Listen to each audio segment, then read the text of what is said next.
Il est facile de dire « je t'aime », mais qu'en est-il lorsque la vérité dérange, lorsque la fidélité coûte, lorsque l'autre ne répond pas à nos attentes?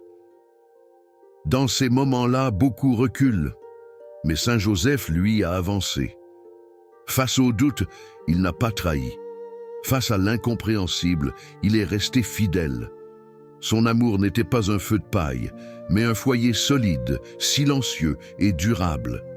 Il n'a pas aimé seulement avec son cœur, mais avec toute sa vie. Aujourd'hui, alors que tant d'amour se brise, faute de vérité ou de fidélité, Joseph nous montre un chemin radicalement différent. Un amour qui ne s'efface pas dans l'épreuve, mais qui grandit dans la lumière de Dieu. Restons quelques instants dans cette méditation. Entrons dans la prière avec confiance et demandons à Saint Joseph de nous guider sur ce chemin d'un amour vrai, solide et fidèle. Pour mieux comprendre ce que signifie aimer avec vérité et fidélité, tournons-nous vers l'Évangile, là où Joseph, dans le silence de son cœur, fait un choix d'amour qui transforme l'histoire. Évangile, Matthieu 1, 19-20. Joseph, son époux, qui était un homme juste, ne voulait pas la dénoncer publiquement. Il décida de la renvoyer en secret. Comme il avait formé ce projet, voici que l'ange du Seigneur lui apparut en songe et lui dit « Joseph, fils de David, ne crains pas de prendre chez toi Marie, ton épouse, puisque l'enfant qui est engendré en elle vient de l'Esprit Saint. » Joseph aurait pu réagir avec colère, blessure ou humiliation. Il avait des raisons humaines de se sentir trahi, et pourtant il reste silencieux, respectueux, profondément juste. Il choisit de protéger Marie, même s'il ne comprend pas encore. Aujourd'hui, combien de relations explosent à cause de malentendus, de jugements hâtifs ou de blessures d'ego? Combien, face à une situation difficile ou incertaine dans le couple ou l'amitié, préfèrent fuir, critiquer ou exposer l'autre plutôt que d'aimer en vérité? Prenons un exemple.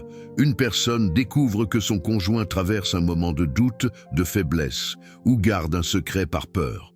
Le réflexe courant serait la confrontation, la méfiance, parfois même l'accusation. Mais Joseph nous montre une autre voie, se poser, réfléchir dans la prière, discerner avec charité et laisser Dieu nous éclairer avant d'agir. Joseph n'a pas eu toutes les réponses immédiatement. Il a aimé dans le doute, dans l'obscurité, et c'est là que Dieu est venu le visiter. C'est dans le silence de son cœur fidèle qu'un ange lui a parlé, par son exemple. Joseph nous montre que la fidélité n'est pas un confort, mais une décision renouvelée, un choix d'aimer même quand on ne comprend pas tout.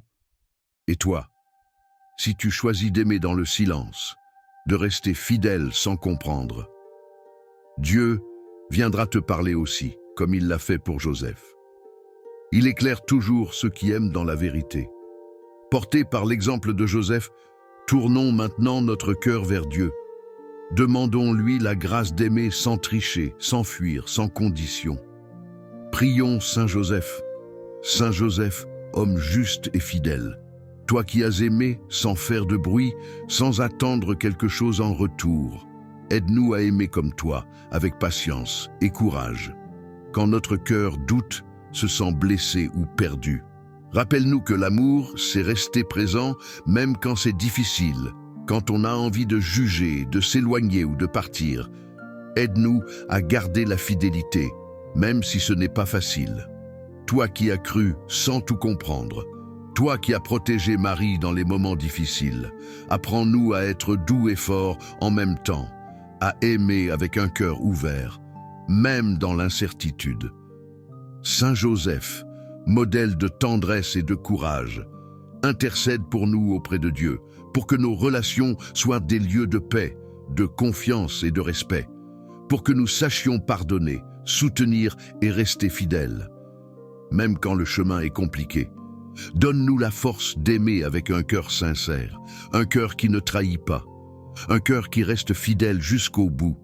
Et quand nous ne saurons plus comment faire, viens nous guider, comme tu l'as fait pour Marie et Jésus.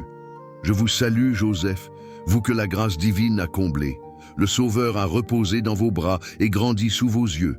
Vous êtes bénie entre tous les hommes, et Jésus, l'enfant divin de votre virginale épouse, est béni. Saint Joseph, donné pour Père au Fils de Dieu, priez pour nous, dans nos soucis de famille, de santé et de travail, jusqu'à nos derniers jours, et daignez nous secourir à l'heure de notre mort. Amen. Je vous salue, Joseph. Vous que la grâce divine a comblé, le Sauveur a reposé dans vos bras et grandi sous vos yeux. Vous êtes béni entre tous les hommes, et Jésus, l'enfant divin de votre virginale épouse, est béni. Saint Joseph, donné pour Père au Fils de Dieu, priez pour nous, dans nos soucis de famille, de santé et de travail, jusqu'à nos derniers jours, et daignez nous secourir à l'heure de notre mort. Amen. Je vous salue, Joseph. Vous que la grâce divine a comblé, le Sauveur a reposé dans vos bras et grandi sous vos yeux. Vous êtes béni entre tous les hommes. Et Jésus, l'enfant divin de votre virginale épouse, est béni. Saint Joseph, donné pour Père au Fils de Dieu, priez pour nous, dans nos soucis de famille, de santé et de travail, jusqu'à nos derniers jours, et daignez nous secourir à l'heure de notre mort. Amen. En ce jour 7, inspirons-nous de Saint Joseph. L'amour fidèle, même silencieux, transforme les vies. Quand tout semble compliqué, persévérer dans la fidélité est déjà une victoire. Continue d'aimer avec courage, même quand personne ne regarde. Si cette méditation t'a touché, abonne-toi, like et partage pour apporter lumière et espoir. À demain pour le dernier jour de la neuvaine, avec encore plus d'amour à découvrir.